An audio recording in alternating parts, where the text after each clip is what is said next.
I've been following this Luigi Magione story for a while now.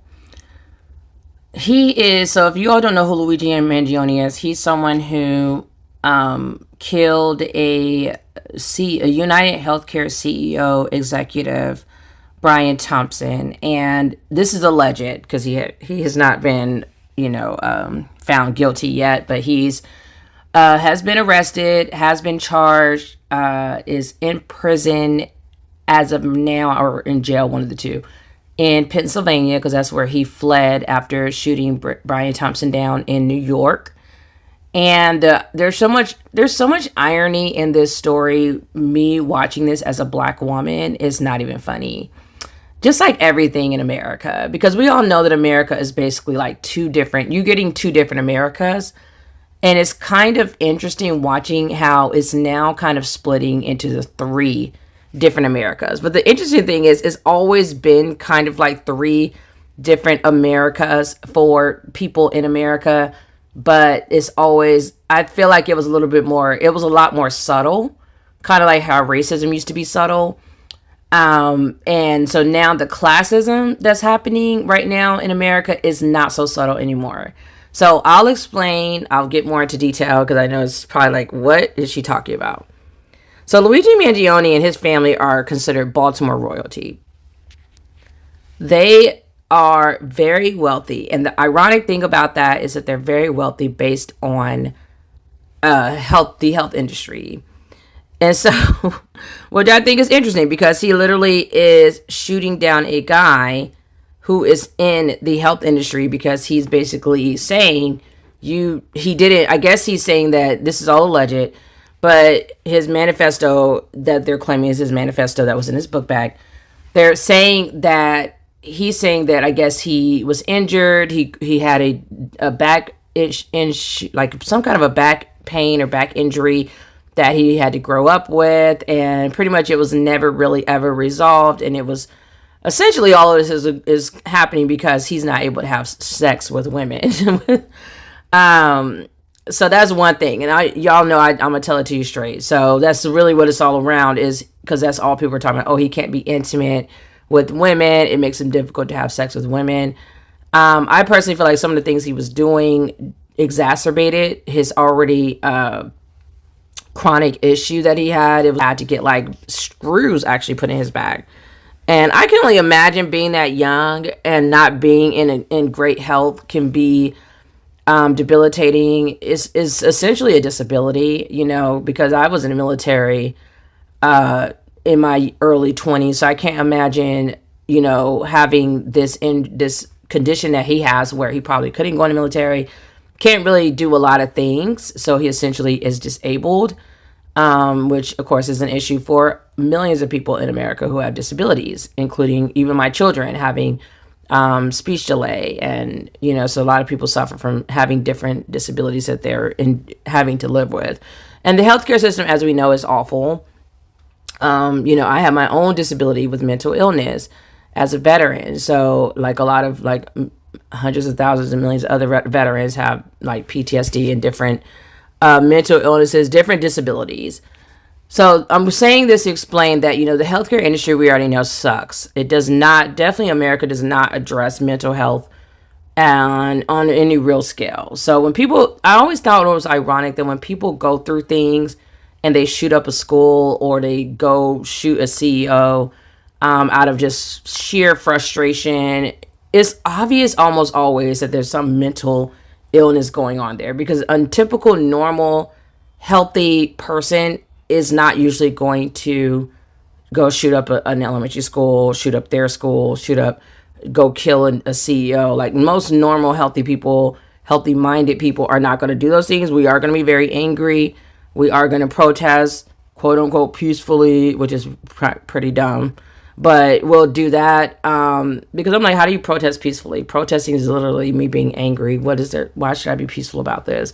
There's nothing peaceful about how they treat American citizens, especially black American citizens. So why should I have to be peaceful when I'm expressing my anger towards you? So, this is what I want to get to. So there's, the mental illness aspect. So they have also another story where a girl who ironically, again, more irony in these stories, goes by the name Samantha, but her name is actually Natalie Rupno, but she goes by the name Samantha, which I thought was weird. My sister let me know that. And I was like, that sucks. But she shot up a school. She was 15 years old. And more irony, going to a Christian school, Christian private school. So you would think, okay, didn't God say thou shalt not kill? And she's killing people. So she's killed like at least 2 people, including herself. She killed herself before being captured. And, you know, again, there's probably some mental health there. And another thing that gets on my nerves is how the news just takes forever. The police, all of them, just take forever to really come up with a motive. So when it's their own agenda they want to go with, they'll be quick to shout out a motive. Like, oh, he wasn't.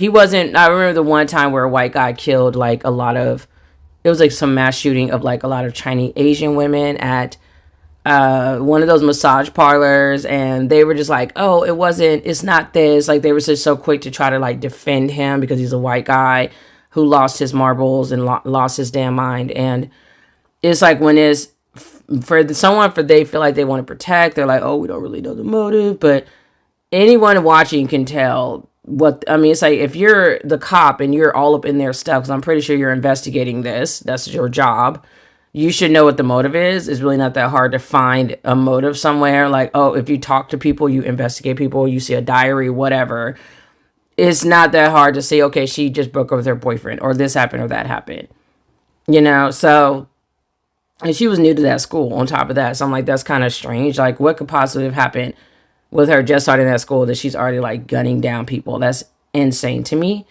So anyways, the point of this is that I'm noticing as I'm watching this story continue to unfold is the way that white people are being treated by the oligarchs. And if you don't know what an oligarch is basically someone who has like a lot of money, a lot of wealth, and they're using that wealth to basically create a lot of power.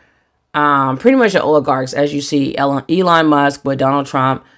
Donald Trump is now a billionaire. I don't know when that happened. He barely can manage money, and now suddenly he's a billionaire. So you're seeing how this is happening. The day that Donald Trump won the presidential election, Elon Musk like doubled his billions of dollars. Pretty much in the last 10 years. I watched another video with this guy named something Reich, I think. I'll show you all the videos as I'm talking about this. He also did a really great video compiling how the oligarchs have just basically doubled, quadrupled their wealth over the last 10 years. Political corruption, vast inequality. These problems are not new. In the late 1800s, they dominated the country during America's first Gilded Age. We overcame these abuses back then. And we can do it again. Mark Twain coined the moniker The Gilded Age in his 1873 novel to describe the era in American history characterized by corruption and inequality that was masked by a thin layer of prosperity for a select few. The end of the 19th century and start of the 20th century marked a time of great invention. Bustling railroads, telephones, motion pictures, electricity, automobiles, which changed American life forever. But it was also an era of giant monopolies: oil, railroad, steel, finance, run by a small group of men who had grown rich beyond anything America had ever seen. They were known as robber barons because they ran competitors out of business, exploited workers, charged customers exorbitant prices, and lived like royalty as a result. Money consumed politics. Robber barons and their lackeys donated bundles of cash to any lawmaker willing to do bidding on their behalf. And when lobbying wasn't enough, the powerful turned to bribery, resulting in some of the most infamous political scandals in American history. The gap between the rich and poor in America reached astronomical levels. Large numbers of Americans lived in squalor. Anti-immigrant sentiment raged, leading to the enactment of racist laws to restrict immigration, and voter suppression, largely aimed at black men who had recently won the right to vote, was rampant. The era was also marked by dangerous working conditions. Children, often as young as 10 years old, but sometimes younger, worked brutal hours in sweatshops. Workers trying to organize labor unions were attacked, sometimes killed. It seemed as if American capitalism was out of control, and American democracy couldn't do anything about it because it was bought and paid for by the rich. But Americans were fed up, and they demanded reform. Many took to the streets in protest. Investigative journalists, often called muckrakers then, helped amplify their cries by exposing what was occurring throughout the country. And a new generation of political leaders rose to end the abuses. Politicians like Teddy Roosevelt, who warned that a small class of enormously wealthy and economically powerful men, whose chief object is to hold and increase their power, could destroy American democracy. After becoming president in 1901, Roosevelt used the Sherman Antitrust Act to break up dozens of powerful corporations. Seeking to limit the vast fortunes that were creating a new American aristocracy, Congress enacted a progressive income tax through the 16th Amendment, as well as 2 wealth taxes. The first wealth tax in 1916 was the estate tax, a tax on the wealth of someone accumulated during their lifetime, paid by the heirs who inherited it. The second tax on wealth, enacted in 1922, was a capital gains tax, a tax on the increased value of assets paid when those assets were sold. The reformers of the Gilded Age also stopped corporations from directly giving money to politicians or political candidates. And then Teddy Roosevelt's fifth cousin, you may have heard of him, continued the work through his New Deal programs, creating Social Security, unemployment insurance, a 40-hour work week, and requiring that employers bargain in good faith with labor unions. But following the death of FDR and the end of World War II, when America was building the largest middle class the world had ever seen, we seem to forget about the abuses of the Gilded Age. Now, more than a century later, America has entered a second Gilded Age. It's also a time of extraordinary invention, and a time when monopolies are taking over vast swaths of the economy. So we must renew antitrust enforcement to bust up powerful companies. Now, another generation of robber barons is accumulating unprecedented money and power. So once again, we must tax these exorbitant fortunes. Wealthy individuals and big corporations are once again paying off lawmakers, sending them billions to conduct their political campaigns, even giving luxurious gifts to Supreme Court justices. So we need to protect our democracy from big money, just as we did before. Voter suppression runs rampant in the states, as during the first Gilded Age, making it harder for people of color to participate in what's left of our democracy. So it's once again critical to defend and expand voting rights. Working people are once again being exploited and abused. Child labor is returning. Unions are busted. The poor are again living in unhealthy conditions. Homelessness is on the rise. And the gap between the ultra-rich and everyone else is nearly as large as in the first Gilded Age. So, once again, we need to protect the rights of workers to organize, invest in social safety nets, and revive guardrails to protect against the abuses of great wealth and power. The question now is the same as it was at the start of the 20th century. Will we fight for an economy and a democracy that works for all rather than the few? We've done it before.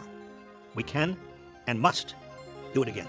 Which I've already known that, because the government's giving away all this money and stuff. They barely will give us any checks during COVID. People's businesses were going under. Just a lot. People were losing their homes. People were sick, couldn't go to work, couldn't even afford health care because they didn't have their jobs anymore. And they were just throwing around all this money, including PPP loans. And there was like big corporations getting this money. There was bail money, again, that the government was giving out to these big corporations. And it's like, why do they get to get bailed out, but other people are losing their homes? So I'm watching all this happening and knowing that this is not good, knowing that somebody is getting very wealthy off of this moment, very rich, while others are losing their wealth. And eventually, basically inevitably leading to a very widened wealth gap. Like the gap just keeps widening and widening to the point where the middle class is almost non-existent. I mean, we get squeezed. It doesn't even make sense. Like the fact that we get taxed more than the richest people in the country. And I think the number that was most startling to me, I'll try to find this video where the man said that that the oligarchs basically have like 80, like they have like a good, like 50% of the wealth in the country, and only 7% of the wealth goes to like the bottom 80% of us. Like only 80% of us are dividing up like 7% of the country's wealth. That's fucking insane. We're not even in the double digits at this point. It's literally 7% that we are fighting over these little bit of crumbs, trying to get this money, 7% of the wealth. And the oligarchs are like sitting here enjoying like 50, 60%, 70% of that money for themselves. And I think that is sick. And so the crazy thing is, these things have been happening for a long time. And people don't really care when it was happening to Black people. And this reminds me of like the Reconstruction era, the Civil War era. I'm literally watching history repeat itself. So there was a time where white people and Black people could have came together and basically overthrew the government, went against the government and said, we already had a civil war going on. But we could have went against them and said, hey, we want more power to the people and not the government. But that didn't happen. The government gave poor white people or middle class, whatever you want to call them, like quote unquote normal or poor white people, they gave them crumbs. They gave them some scraps to make them happy so that they could feel like they're better than Black people enough to help the government oppress Black people and keep us under their boots on our necks, keep us down. And so they played their part. They weren't smart enough to realize the game that was happening. And so now that this class issue is occurring, poor white, normal white people, or like middle class, typical white people that are not oligarchs, they are not in the billions, that's for sure. A lot of them are not even millionaires, so let alone billions. They are starting to see how things that has been happening to black people pretty much since we became free in this country is happening to them.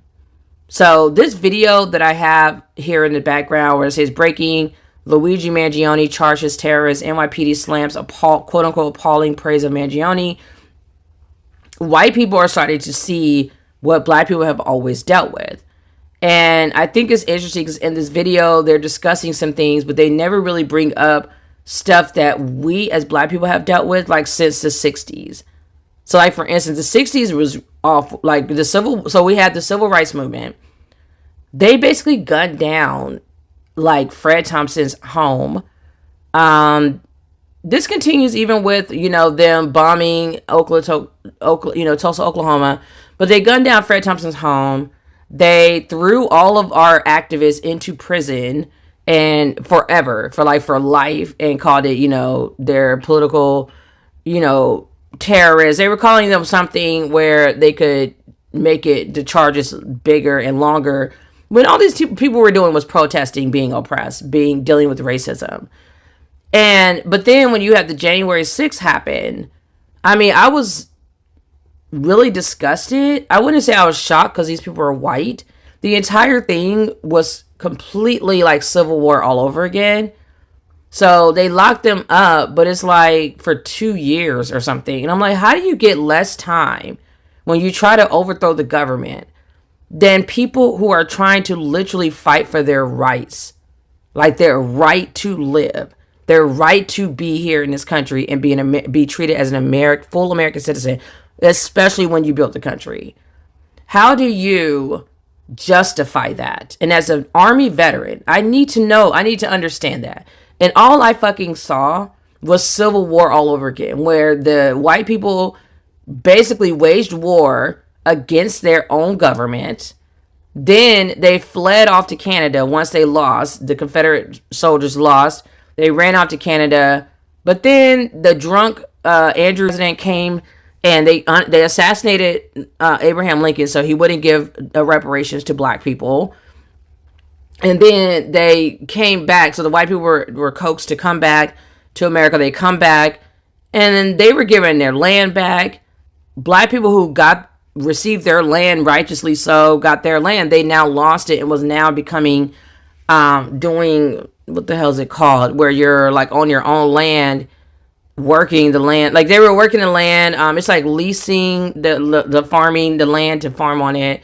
So the black people are doing that, and then on top of that, they gave white people reparations for the loss of losing slaves.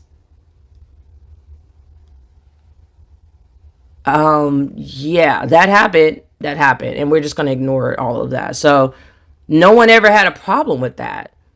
It's not okay to give people reparations for losing slaves when you should have never been enslaving people to begin with. You should never have been enslaving human beings to begin with. And you should never have been torturing them, raping them, murdering them, separating them from their families, lynching them, all the things, making them work for free, not paying them anything, all that shit. Like that should have never been happening. So why are they getting paid reparations? But then the people who actually went through the hell never received reparations.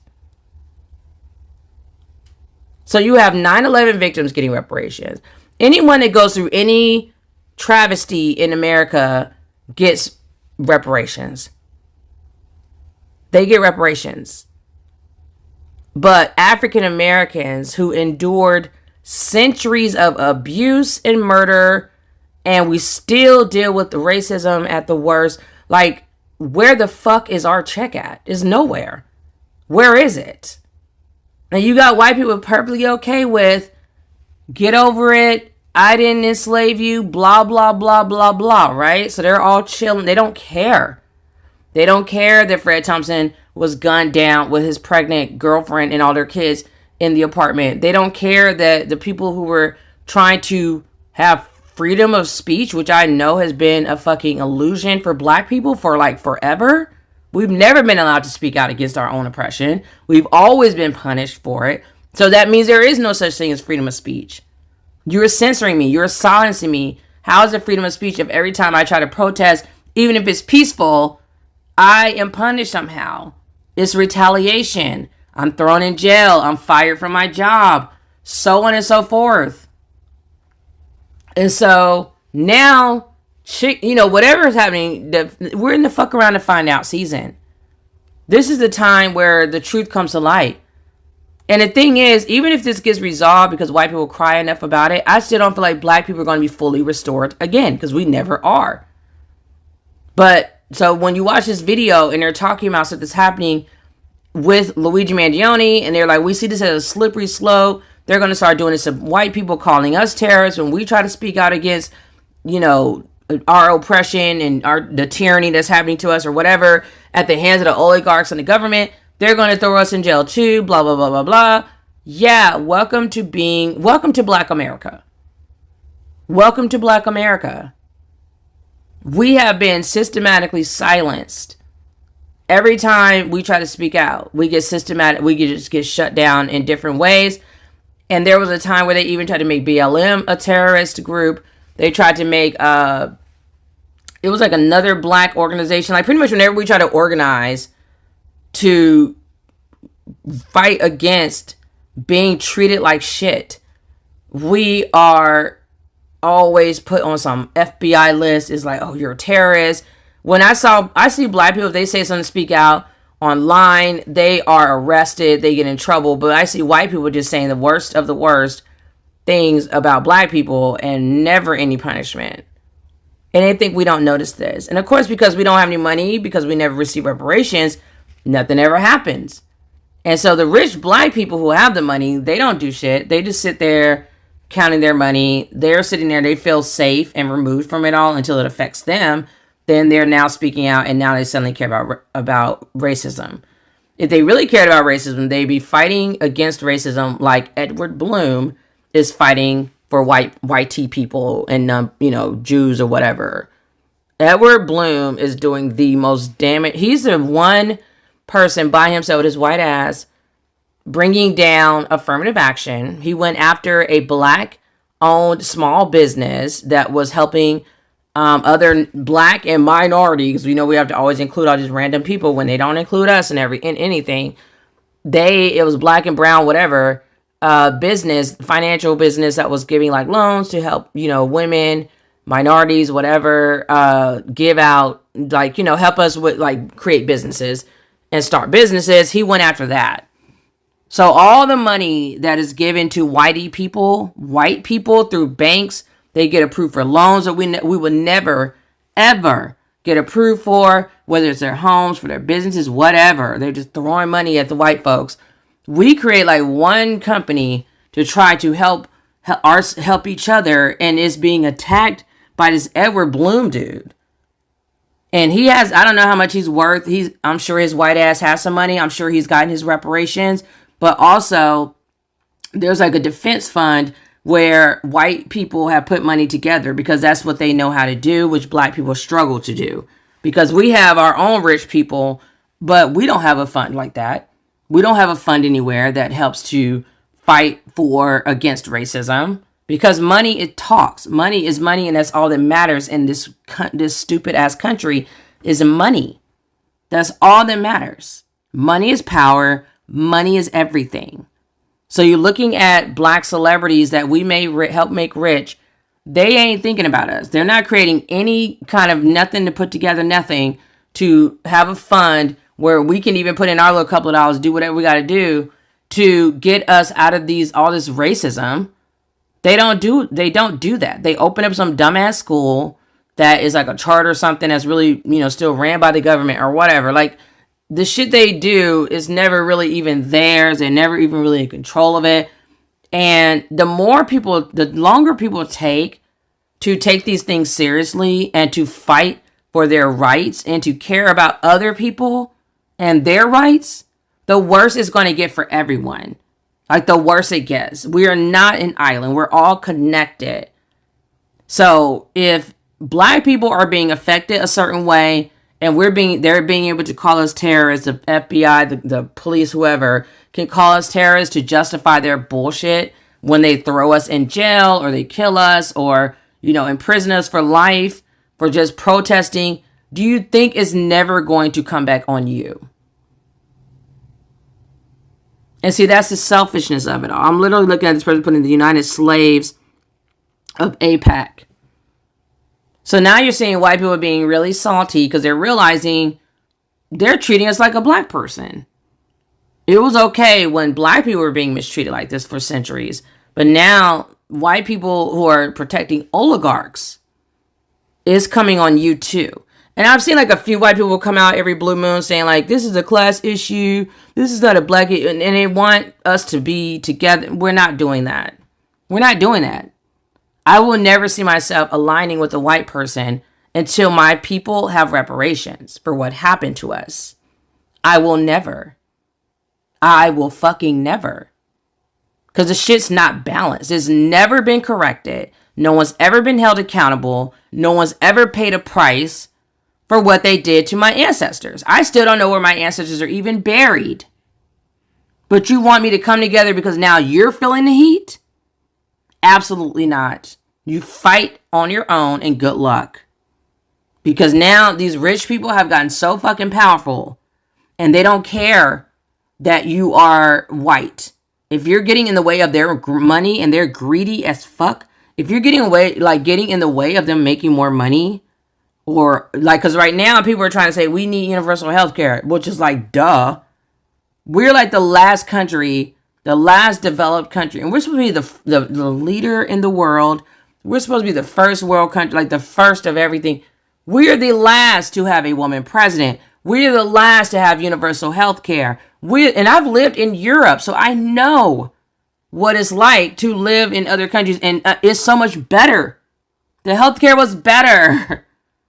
I had my first child there, and I got so many freaking ultrasounds. In America, they act like they're going to die if they had to give you one ultrasound. Like, it's just going to cost them so much money. Oh, my gosh.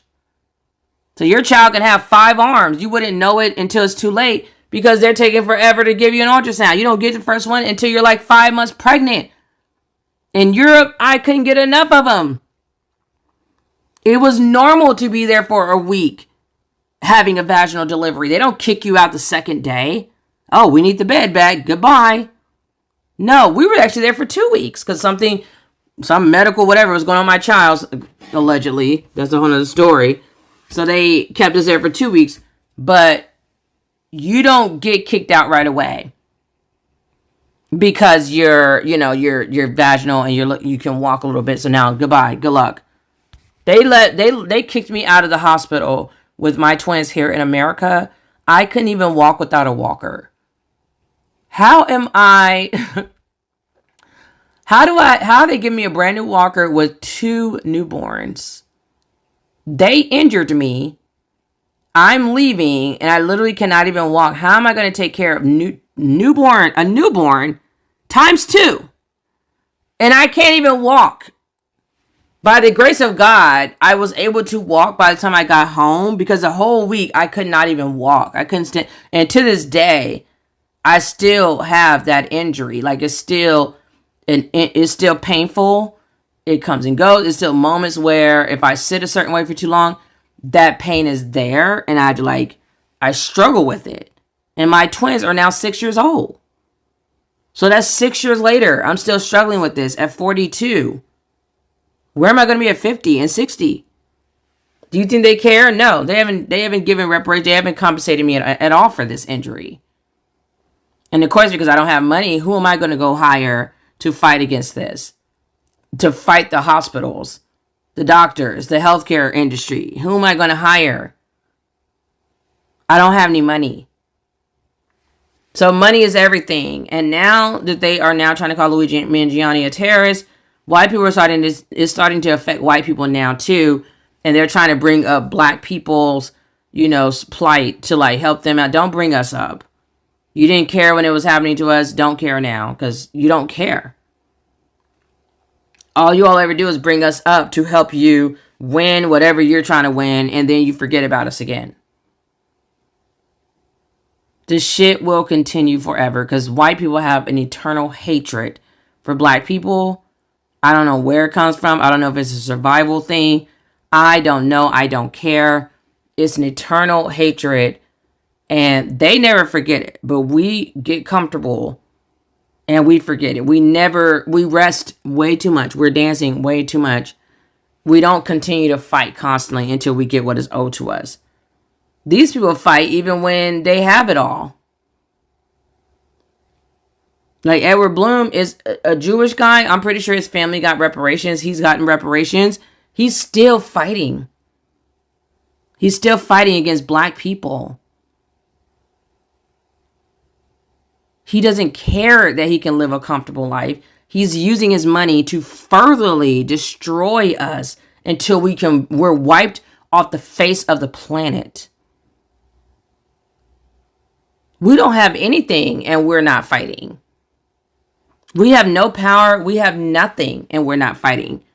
These people have all the money you could dream of. They have all this money, all this wealth, all this power already, and they still fight against black people. They don't ever stop. They never take a break.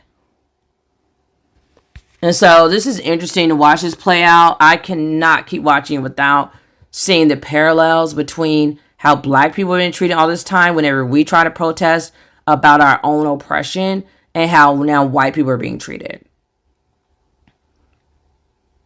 And yes, Magione, and because white people don't, they always do too much. I mean, you literally killed this guy. But the thing is, there's so much money in government at this point. Like, how do we fight against this? How do we fight against it? Especially when half the people just voted in a billionaire to be our president, our next president. And all the politicians are wealthy. Like that should have already been an indicator that this is a problem. You shouldn't have to have all that money just to get to run for public office, to serve the American citizens. Like, everyone is supposed to be able to have a chance to do this. How do we all have a chance if you have to raise all this money and you got to hobnob and bump elbows with certain people, and these super PACs, as if a PAC is not enough, Political Action Committee, they have a super PAC. Whereas like the oligarchs just throwing money at these government people, which should be completely illegal. And it used to be. I don't know when they said the date was where it became, legal, but it used to be called bribery. It used to be completely illegal, and the Supreme Court turned it around and said, oh, money is speech. What? So what happens when you don't have any money? Oh, you're silenced. You don't have speech. You don't have anything. You can't say anything. So we're fucked. We are fucked as a nation.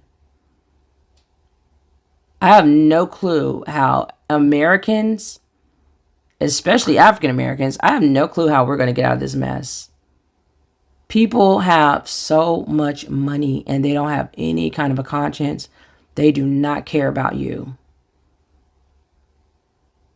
The truth is coming out of the healthcare industry. How many people have been allowed to die because they're being denied, delayed, and defend when they try to get something, a claim, approved? Hundreds of thousands of people a year dying, if not more, in America. A so-called first world country, so-called best country in the world, the land of the free, the land of opportunity.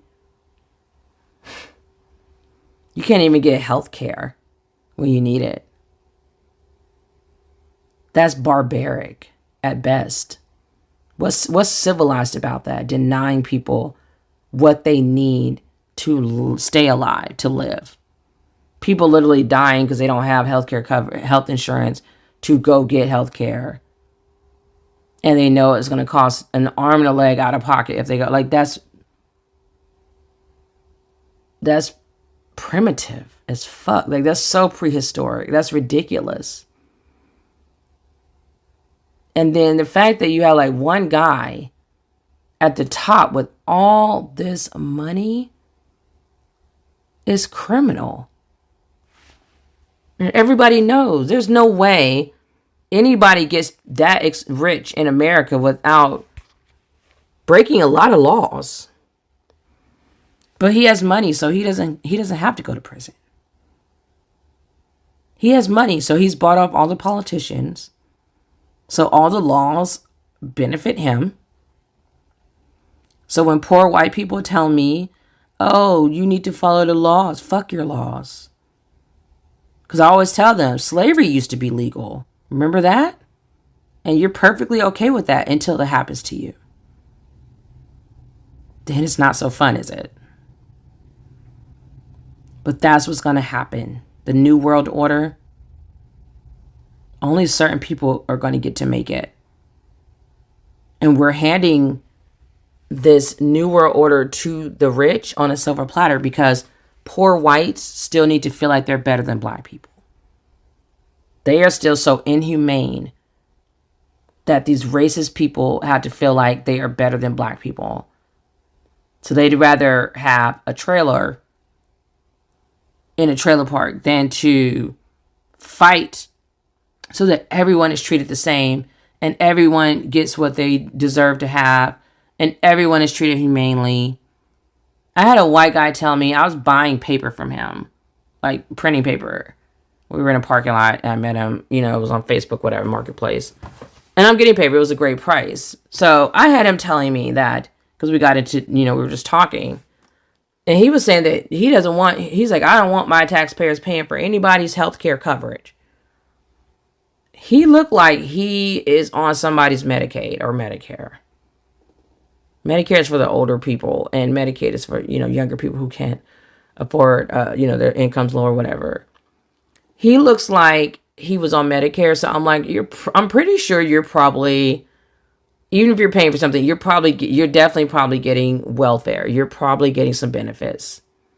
You don't look like the richest person in the world. And even if you did have money, you never got it on your own. You had the New Deal, you had the Louisiana Purchase, you had all these benefits coming from the government that was undergirding you and your family because you're white. Constantly creating laws and stipends and certain benefits for you to help you continue to be, have money. That's welfare. You've always depended on the government to be more wealthy, to have money if you have it. And if you don't, you're on SNAP, you're on welfare, you're getting benefits, you're getting Medicaid or Medicare. You're in Section 8, you're getting something from the government. Like even with Trump acting like he's so anti-government, him and his oligarchs, they are using the government as their personal little slaves to make laws for them to continue to give them more wealth. They use the government for everything, to give them bailouts, to cut taxes. They are the kings and queens of social programs and welfare, of socialism that they claim, oh, socialism is the worst. This is what narcissists do. They always denounce things or go against things that they themselves are benefiting from.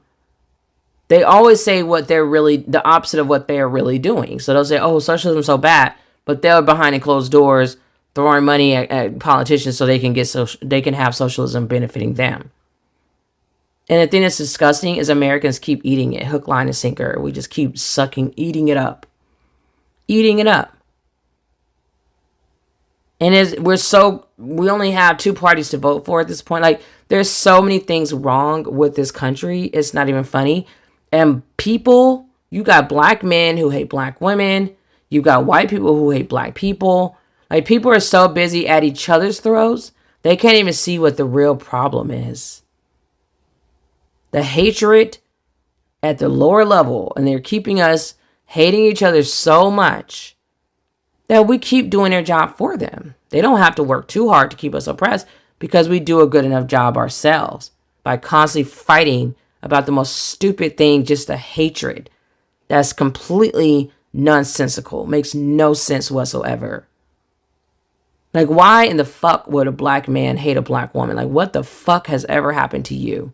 All the shit that black women have done for black men, what would be your reason? You're mad at us because you can't get yourself together. And the thing I can't stand, just like with teachers and parents, just like with single women and single mothers, like, people always punch down on people who are already struggling. They think they're better than you because you already have it harder. How are you better than me when the person already has it harder than you anyway? That's not accomplishing anything.